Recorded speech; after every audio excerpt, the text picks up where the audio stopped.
دیارە هەموو نەتەوەیەک بە جیاوازی شوێنی جوگرافیانەوە پێویستیان بە کۆکی و یەکبوون هەیە.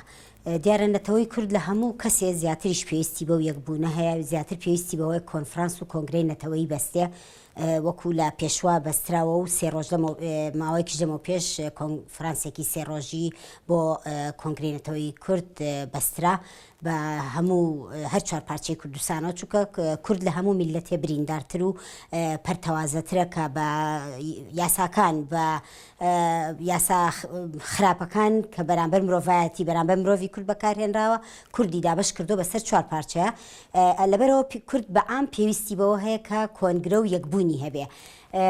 لە هەمان کاتە ئێستا ئێمەی ژنان پێویستمان بەوە هەیە زۆر لە نزیکەوانێ هەمومان ئیتر بینە مەیدان، یعنی ئێمە ژنانی ڕۆژئاوا بۆ هەموو جیهانی سەلماندی کە ژن پێشەنگە، ژن ئەو توانایەیە ئەو هێزەیە کە بەرگری ئەکات لەو وڵاتی کە خۆی تیا دانیشتۆ و پەلامار ئەدرێ ئەکراوە بە نێچیر، کەواتە ئێمە ئێستا دەستی خاتوشاناس خۆش بێ، ئەمە دیارە دەستپێشکەرێکی جوانە، بەڵێ ژنان بە هەمان شێوە پێویستمان بەوە هەیە ئێمە بەیەکەوانێ ئەو کۆنگرێ بەستین، ئەو نزیکبوونەوەیمان هەبێ بۆ ئاگاداربوون لە بارودۆخەکان بۆ چارەسەریەکان. ژنان بەڵێ ژنان توانای هەموو شتێکیان هەیە بۆ ناتوانێت ئەمەشکا زۆر بە ئاسانی ئەیکا. لە دوایەوە خۆی جوانی ئەم کۆنگرەی نەتەوەیە لە چیایە؟ لە هەموو ئایدیا جیاوازەکان تۆ مەسەلەیە کۆ دەکاتەوە، ئەو مەسەلە نەتەوایەتیە کۆ دەکاتەوە بە جیاوازی شوێنی جوگرافی و بە جیاوازی ئایدیاکان و بە جیاوازی ئەو وڵاتانەی کە تیاژی بۆ مەسەلەیەکی چارەنووساز. ئەگەر هاتوو ئێمە ئەو یەکبوونەمان هەبێت، ئەو یەکبوونەمان هەبێ هێزمان زیاتر ئەبێ و ئەتوانین بەرەنگار بینەوانێ بەرامبەر ئەم دژە مرۆڤانە. ئەگەر هەش بوو بێ لاواز بووە، ئەگەر هەش بوو بێ هۆکارەکانی ینی وازەحە، هۆکارەکانی دەستێخستنی ئیمپریالێت و وڵاتانی دەور و پشتمان کە تەوخیان ناوین سیاسەتێکی بەیەکەوە سیاسەتێ پیاداکەن دژی کورد. یعنی ئەمە لە دوای ئەوە هەر لە ناو خۆشە، لە ناو خۆی کوردستانە بە تایبەتی لە باشوورە ئەتوانم بڵێم هەندێک لە حیزبەکانی باشوور ئەمەیان پێباش نەبوو بکرێ. سەرۆکی پەرلەمان ژنە، ئەمە دیارە جێگەی خۆشحاڵیە، بەڵام ئەبێ سەرۆکی پەرلەمان لەویا وەکو سەرۆکی پەرلەمان ئیشکا بەڕاستی واز لە ئەجندا و واز لە کاروباری حیزبەکەی بێنێ، بێ وەکو سەرۆک پەرلەمانێ بڕیاردەر بێ، ئەتوانێ سەرۆکی پەرلەمان ینی باڵایە، ینی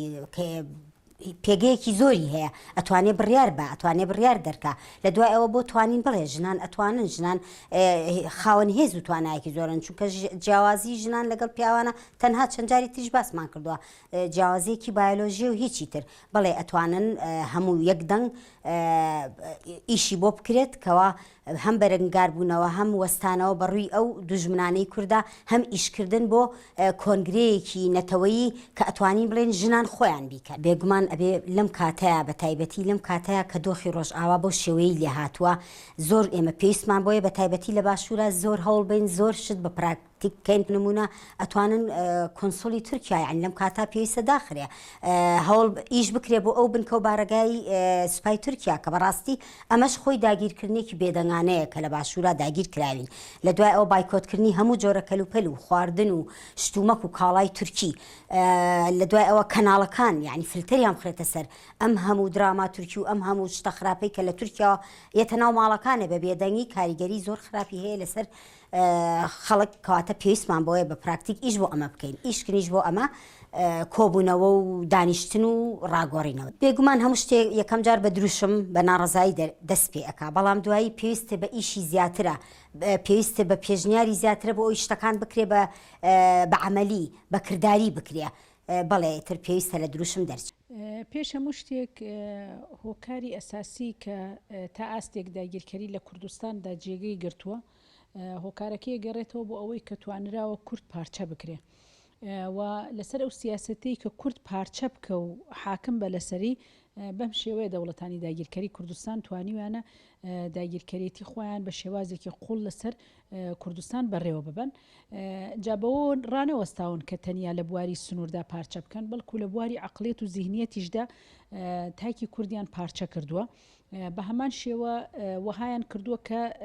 هەموو پارچەکانی کوردستان هەموو حیزب و لایەنە سیاسیەکان لەگەڵ ئەوەی کە هەر هەمویان دروشمی ئەساسیان کوردبوونە کوردستانی بوونە و ئازادی کوردستانە ئەگەر خاوەنی هەر ئایدیا و هەر فکرێک بن بەڵام وەهای لێ هاتووە یان دەوڵەتانی داگیرکەری کوردستان و داگیرکەری نێودەوڵەتی وەهایان کردووە کە نەک تەنیا ناتوانن بێنە لای یەکتری بەڵکو لە دژی یەکتری بە هەموو شێوەیەک بەکارهێنرێن لەلایەن دەوڵەتانەوە بۆ ئەوە بێگومان تاکە چارەسەری بۆ ئازادی کوردستان و بۆ ئازادی گەلی کورد یەکبوونی گەلی کووردە یەکێتی نەتەوەییە. کورد لە بواری زیهنیەتدا پێویستە یەکێتی نەتەوەیی دروستکە ئەو هەڵوەشانەوە ئەو پارچەبوونەی کە دروست بووە جارێکی تر سەر لە نوێ ئەبێ بهێنرێتەوە لای یەکتری و یەکبوونێکی نەتەوەیی دروست ببێ بۆیە ئەساس بۆ ئازادی کوردستان مەرجی ئەساسی یەکێتی نەتەوەییە. یەکێتی نەتەوەیش گەلێک لە هەموو حیزبەکان ینی کامە حیزب زیێدەتر ینی باوەڕیشی پێنیە لە بواری دروشمدا زۆر باسی یەکێتی نەتەوەی و یەکپارچەی کوردستان و یەکبوونی گەلی کوردەکە بەڵام لە بواری کردداریدا بەهۆی دەستێوەردانی دەوڵەتانی داگیرکەری کوردستانەوە بەردەوام ئەم ئەنجامدانی ئەو یەکێتی نەتەوەیە لە بواری کردداریدا ئاستەنگیەکرێ بێگومان لە ماوەی ڕابردوودا گەلێک جار کار بۆ ئەوە کرا من بۆ خۆم یەکێک بووم لەوانەی کە لە کۆمیتێ ئامادەکاری کۆنفرانسی نەتەوەی ژنی کووردا تقریبا 4 ساڵ ئیشمان کرد. ئەتوانم تا بڵێم تا ئاستێکی باش ئەنجامی هەبوو بەڵام بە تایبەتی لە بواری ژناندا کەمتر گرفت هەیە چونکە ژن کەمتر ینی وابەستەی ئەگەر ئەو حیزبە سیاسیانش تا ئاستێک لە وابەستەی دەوڵەتانی داگیرکەری کوردستان ببێتم یان گۆڕایەڵی ئەوان بنیان ئەمر و تعلیماتەکانی ئەوان پێک بێن ئەوە ژن لەو بوارەدا کەمتر وابەستەی هەیە و زیێدەتر ئامادەیە و کارکتەری ژنیش بۆ خۆی کارکتەرێکە کە زیاتر حەزی لە ئاشتی و یەکسانی و بە یەکەوە ژیانکردن و یەکبوونی نەتەوەییە و پێشم وایە کە هەستی نیشتیمان پەروەرێتی لە لای ژن قوڵترە بە بەراورد بە گشتی بۆ ئەمە بێگومان لە ماوەی ڕابردوودا ژن پێشنگایەتی کردوە دوو کۆنگرێش بەرزترا هەندێک گەڵن کۆنفرانس ئەوە کێشە نیە کۆنفرانس بێ کۆنگرە بێ بەڵام ئەوەی گرنگە هاتنە لای یەکتری ژنانی کوردی هەر چوارپارچی کوردستان و ژنانی دەرەوەی وڵاتیش هاتنە لای یەکتری و کۆمەڵێک بابەت گفتوگۆ کرا و تا ئاستێکی باشی لە یەک نزیک بوونەوە دروست بوو و ئاشکرایش بوو کێ ئاستەنگە جارێکی تر بە تایبەتی لە بڕیارەکانی کۆنفرانسی نەتەوەی ژنی کووردا ئەوەی ئاستەنگێ بوو جارێکی تر ئەو حیزبە سیاسیانە بوو کە زیاتر گۆڕایەڵی دەوڵەتانی داگیرکەری کوردستانەکەن هەمووشمان نەزانین ئەم شەرت و زروفانەی دوایش بە تایبەتی لەگەڵ پێشکەوتنی تێکۆشانی گەلی کورد لە هەموو بەشەکانی کوردستان و بەدەستهێنانی کۆمەڵێک دەستکەوتی گرنگی نەتەوەی دیموکراتی و بە تایبەتی ئەو پێشکەوتانی کە لە ڕۆژاوای کوردستاندا دروست بوو و ئەوەش زیێدەتر لە ئەرزی واقعدا بینرا کە دەوڵەتی تورکیا نەک دژایەتی یەک پارچەی کوردستانەکە بەڵکو دژایەتی هەموو پارچەکانی کوردستانەکات و دژایەتی هەموو تاکێکی کوردەکە ئەمەش بوو بە هۆکاری ئەوەی کە زیاتر کورد لە یەکتری نزیکاتەوە بە تایبەتی لە بەرخودانی سەریکانی و گریسپیدا ئەتوانم بڵێم ئەو بەرخودانیە بوو بە هۆکاری ئەوەی کە بەڕاستی ینی کورد یەکدەنگی دروستکە بە تایبەتی لە ئاستی شەقامدا بە هەموو ڕەنگەکانی و بە هەموو بیرڕ بۆ چوونە جیاوازەکانە و لە هەموو بەشەکانی کوردستانەوە شەرتیشە بە تایبەتی لە باشووری کوردستانە چونکە بمان ینی ئەم ڕاستیە هەیە لە باشووری کوردستاندا چەندە ینی ڕەخنە هەش بێت بەڵام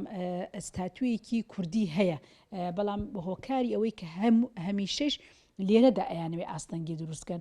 بە تایبەتی هەموو کورد ئەوێ باشووری کوردستان بکە بە ناوەندی یەکێتی نەتەوەی بەڵام دەوڵەتانی داگیرکەری کوردستانش ئەیانوێ ئێرە بکەن بە ناوەندی گەلە کۆمینی و دەوڵەتی لە دژی ئیرادەی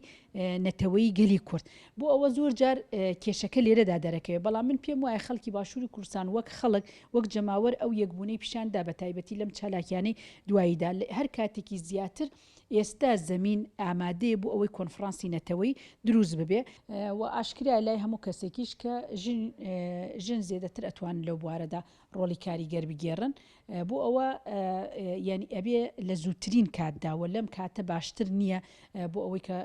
یەکێتی نەتەوەی دروست ببێ بۆ ئەوەی کە کۆنفرانسی نەتەوەی دروست ببێ و ژنی کورد لە ماوەی ڕابردوودا چۆن پێشنگایەتێکی بەهێزکرا ئەتوانێت ئەم جاریش لە زووترین کاتدا سێهەمین کۆنفرانسی خۆی یان سێهەمین کۆنگرە چووکە دوانی کتر کراوە ئەتوانێت لە ماوەیەکی کورت کورتە ئەمە بکە و لە ماوەی ئەم چەند ڕۆژانش کە شاناسخان لێدوانێکی داوە بێگومان گەلێک کەس بە گوتن ئەوە ئەڵێت ئێمە هیوادارین لە بواری کرداریشدا کاری بۆ بکەن هەموو کەسایەتی ئەو ژنانەی کە لە ماوەی ڕابردوودا لە سیاستدا بوون و ئێستاش لە ناو سیاستدا جێگە ئەگرن ئەتوانن ڕۆڵ بگێڕن لە ئاواکردنی سیاستێکی نەتەوەی کووردا بە تایبەتی وەکو ژن لەو باوەڕێژدام کە چەندە ژنی کورد لەو بوارەدا فشارێکی زیادەتر دروستکە و زیادەتر گوێ لە بەرژەوەندیەکانی شەقامی کوردی بگرن نەک بەرژەوەندی حیزبی تەنگی حیزبایەتی کە پابندە بە بەرژەوەندی ئابووری و بەرژەوەندیەکی کە لەگەڵ دەوڵەتانی داگیرکەری کوردستان ئەگەر ئەمانە بەلاوە بنرێ ئەوە ئەتوانن لە ماوەیەکی کورتە ئەو هاتنە لای یەکتریە دروست ببێ ئەنجامدانی کۆنفرانسێکی نەتەوەی ژنی کورد و یان ئەنجامدانی کۆنفرانسێکی نەتەوەی کورد بە گشتی تاکە چارەسەرە پێش هەموو شتێ بۆ چارەسەرکردنی کێشەکانی باشووری کوردستان ئەنجا بۆ هەموو بەشەکانی تری کوردستانیش.